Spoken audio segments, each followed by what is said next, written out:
Welcome back to The Explainer. So today we're diving into a really fascinating, massive shift in the canine world. I mean, if you've walked through your local park anytime recently, you've definitely noticed it, right? The dog demographic landscape has completely transformed. We are officially living in the age of the designer crossbreed, specifically the era of the doodle. From labradoodles to cockapoos, these intentional mixes have just exploded in popularity over the last decade. They're commanding premium prices, they're dominating puppy wait lists, but we have to ask, what's really driving this incredible demand? Is it just because they're undeniably adorable, or is there a much larger, very calculated marketing claim at play here? And that brings us to the core question of our explainer today. You see, this modern wave of designer dogs is largely driven by a widespread public belief in a concept called hybrid vigor. Prospective owners are out there happily paying thousands of dollars because they genuinely believe that crossing two purebreds magically erases all those genetic health issues associated with the parent breeds.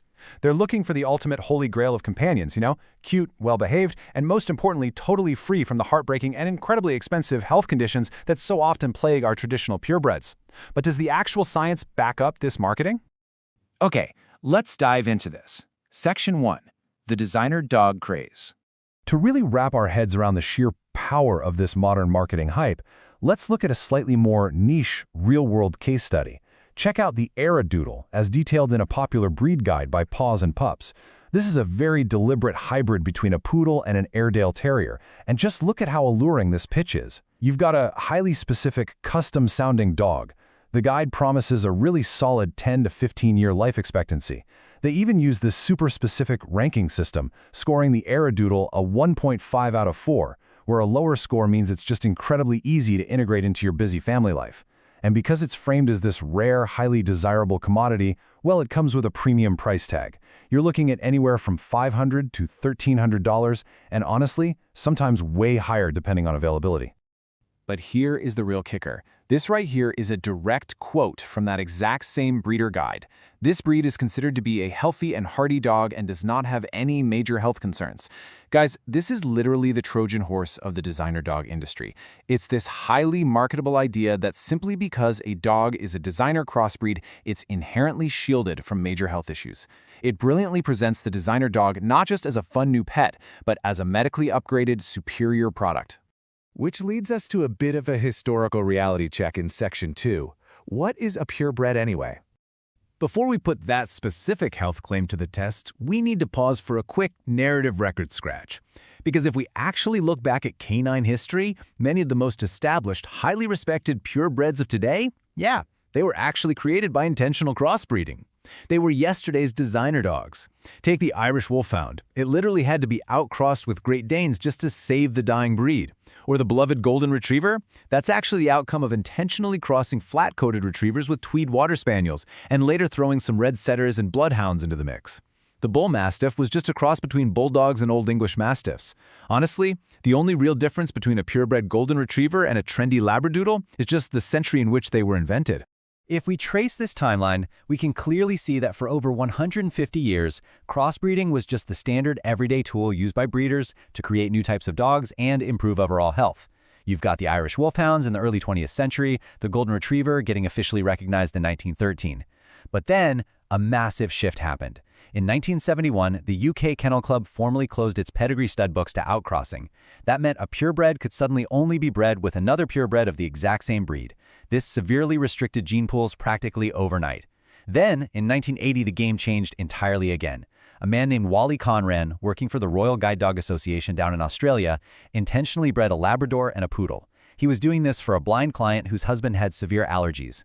To find homes for the leftover crossbred puppies from that litter, Conran coined a really catchy new portmanteau. He called them Labradoodle. So let's explore how that snowballed in Section 3, the hybrid vigor myth. Now, Conran's invention was brilliant, sure, but his real genius was in the marketing. He went out and claimed his new Labradoodles possessed superior hybrid vigor, and he did this in the almost complete absence of any supporting scientific evidence. So what actually is hybrid vigor? Well, positive hybrid vigor is a real genetic concept. It happens when the performance or health of crossbred offspring is measurably superior to the average of their purebred parent breeds.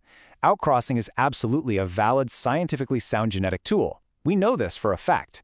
But the consumer belief that simply mashing any two dog breeds together magically creates a bespoke designer dog that's totally immune to disease, that is a massive leap of faith that desperately requires some intense scientific scrutiny.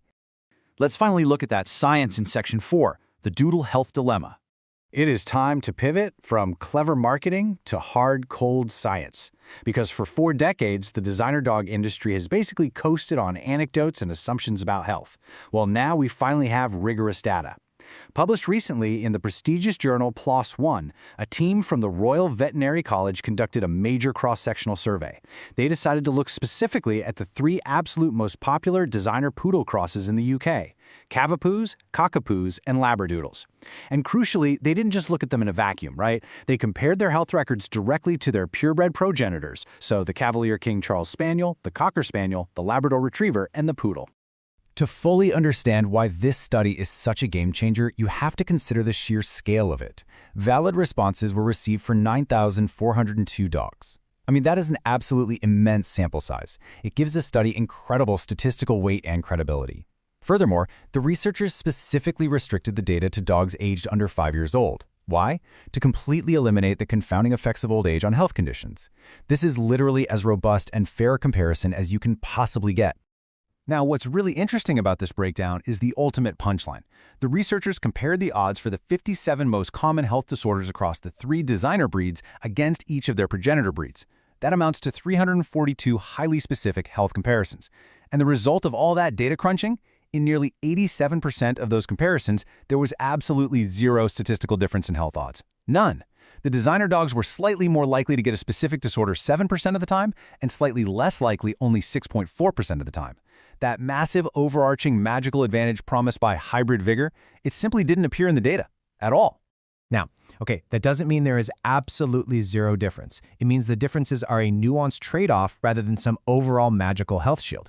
For example, look at Cockapoos. They have lower odds of suffering from dental disease compared to their poodle parents, which is great, but they actually have higher odds of getting nasty ear infections, otitis externa, than their Cocker Spaniel parents. Labradoodles show lower odds of hip dysplasia compared to purebred Labradors, but they have higher odds of allergies compared to poodles. And Cavapoos? They dodge some of the severe eye disorders associated with Cavalier King Charles Spaniels, but they suffer from higher odds of anal sac disorders than poodles. The takeaway here is that you aren't eliminating health risks by buying a doodle. You are quite literally just exchanging one set of localized genetic risks for another. Let's move to Section 5 and see how this all builds to the final verdict.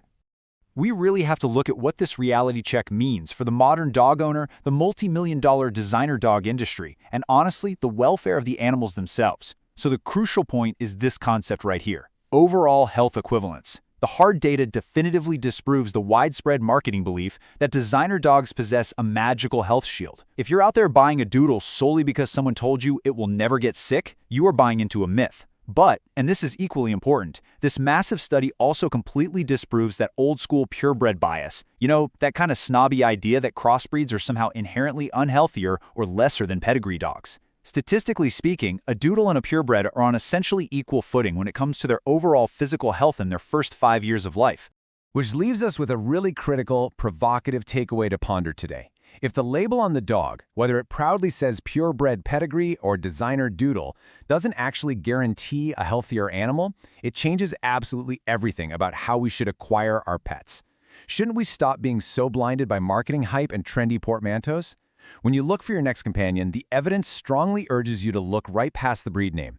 Instead, you've got to base your decisions on the true indicators of animal welfare, the specific health of the parents, the actual conditions the puppies were raised in, and the individual temperament of the dog itself. Because at the end of the day, a healthy dog is built by responsible, ethical breeding, not by a fancy price tag or a designer label. So the next time you hear someone boasting about their upgraded designer breed, you really have to ask, are they paying for better health or just a really, really good marketing campaign?